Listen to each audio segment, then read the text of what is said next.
Well, hey family, this is Darlene. I wanted to come today and show you how I wrap these big glass beads in order to use them for pendants. So we have this one I did a little earlier, and then this one I use as a pendant on this necklace. So I'm going to show you how to do that. Real simple, real easy. If you want to use these for pendants, or if you wanted to use them for a focal piece for a bracelet. If you wanted to use them for a focal piece for a bracelet, you wouldn't bead through here. You would basically just wrap around the wire, make sure wrap around the bead, make sure the wire is nice and tucked, and you would be able to bead the cord through the bead, and then just kind of create the necklace. Just really quick. I know Ladybug was saying that she saw that I only used a couple of tools.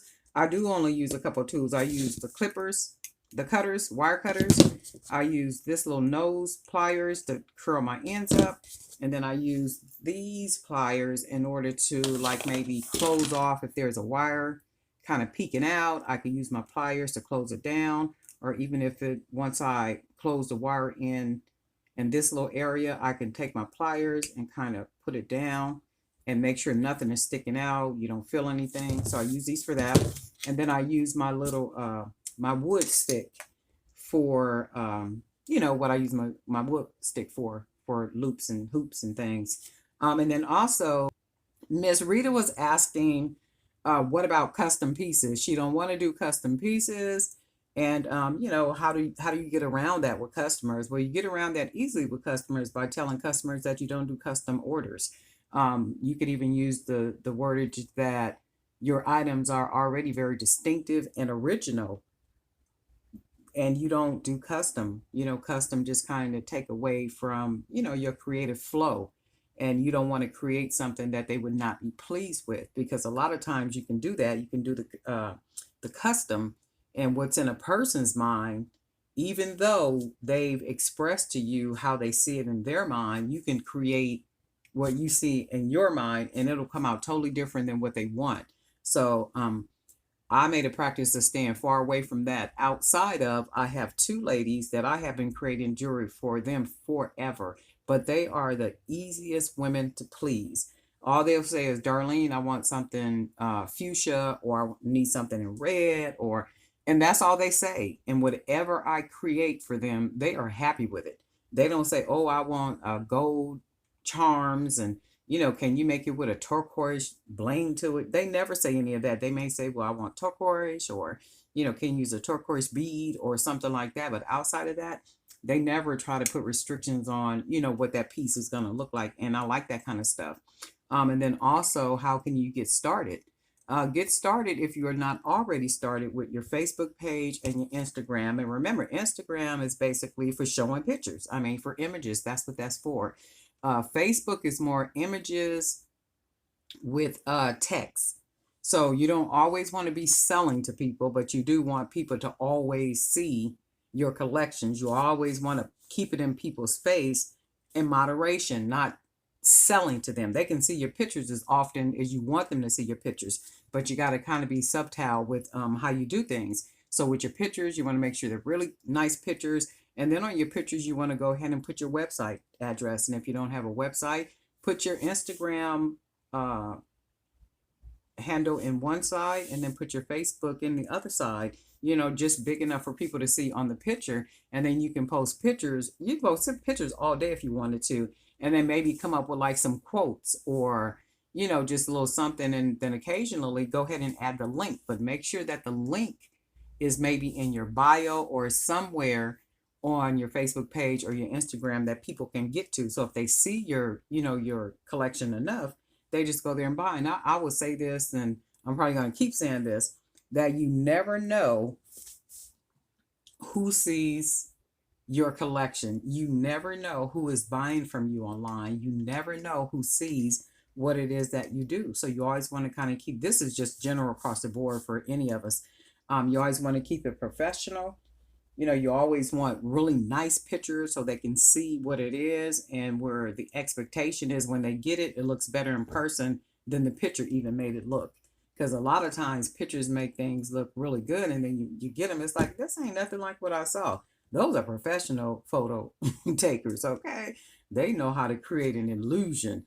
But for me, I like it when my pictures look really nice, but then when you get the product, the picture does the item no justice at all. And I like that kind of stuff. But that's an easy way to get started, and with a one-page website. That's why I did that Wix tutorial to show how easy it is, to just create a one-page website somewhere where you can display your collection.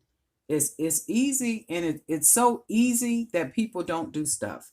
It's so easy that people don't do stuff. And then think about it, if you have an email list, every time you create something, like maybe once a week or something, not every time you create, but maybe once a week, just kind of do a collection of what you made and then send out an email blast. And then make sure you specify in there at the bottom if they want to be removed from the email list, to just subscribe here, and then you could just take them off. But for the most part, people don't want to, because eventually people might buy something and they want to see, if especially if it's pretty, it's really nice, the prices are reasonable, that type of thing. But the amazing thing is it's so easy that people don't do it. And just remember, anything and everything. Remember, what I just finished reading, Proverbs 31. So now, yesterday I started Isaiah 55, where the Lord talks about, my thoughts are not your thoughts, neither are your ways my ways, higher than my thoughts are than yours, and yours than mine. Pretty much paraphrasing, but that's how it goes. But when I bounce back to Proverbs 31, and that scripture where it talked about, she findeth a vineyard, she findeth a field, and she buyeth it, and she created a vineyard with her hands, right? So that field that you consider can be anything, the website, right? The Facebook page, the Instagram, Tundra, fair.com, anywhere that you want to put your product, and try to have your product on as many platforms as you possibly can. And then what you want to do, every time you save one of your pictures, you want to tag your picture with a name. So when you sit, like when I take mine with my camera, I need to be doing this. I take mine with my camera. I take pictures with my camera, right? So as I take mine with my camera, what I do is I will save them to an external drive that I have. That external drive that I have. And what I do is I name them. So I might name them like maybe boho stack bracelets, or bracelet sets, or I save them with names. And you want to save them with names so that when you begin to post them online, people can, when they do their searches, they can find those pictures, right? And that's what you want to do with that. And then the one page website. But that's a really good way for you to actually, to get started.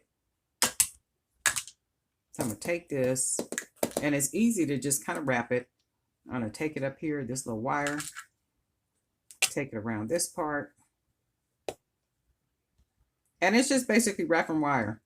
So you're just going to wrap it. I got all this part left. I'm going to take my little pliers, and you can see how I use these to kind of smash this down. And then I want to make sure I don't feel anything poking. And then I'm going to take this part of the wire, I'm going to pinch it like I always do. I'm going to take it and take it around.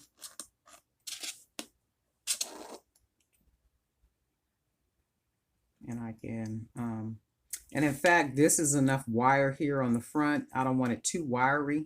So I'm going to come back down around this way, because I want it pretty much thick at the bottom, like so. That gives it a little bit more character, the more wire I use at the bottom, you see. So I'm going to take it back up and then wrap it around the bevel.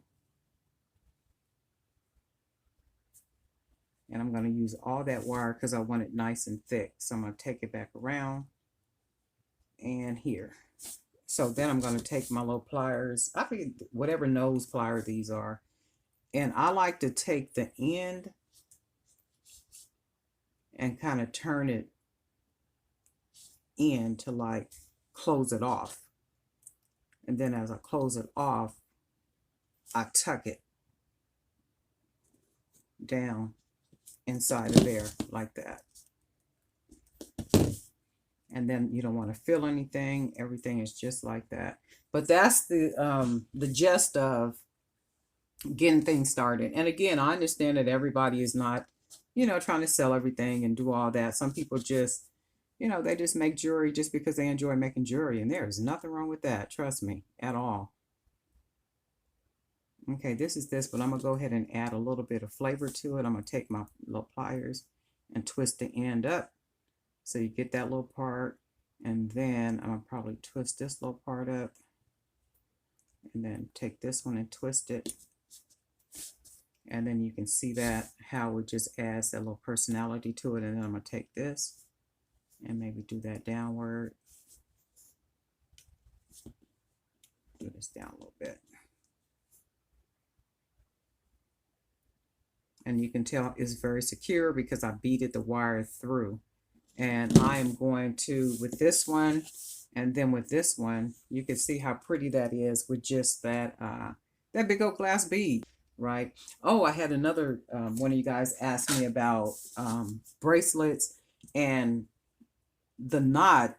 Should you use glue on the knot? If you want to use glue on the knot, by all means, you know, do that. But as long as I've been making jewelry, I have never used glue on my knots. And if you notice, oh, I don't have no stuff over here. If you noticed, oh, let me see this part. Let me see. I got a piece of, oh,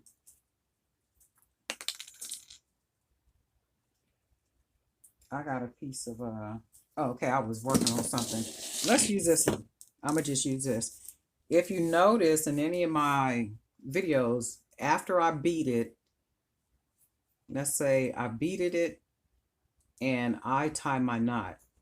I tie a knot and then I tie a knot.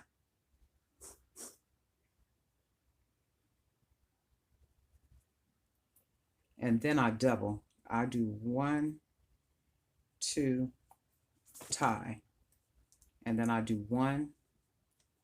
And then I do 1, 2, 1, 2. And I tie. And then I do 1. And then there are times I might do 3. 1, 2, 3. And then I tie. And then I'll do 1. And then 1, 2. So what happens too is when you make the knot, you're going to get a pretty good stack up of knots. So I do that purposely so that the knots will hide itself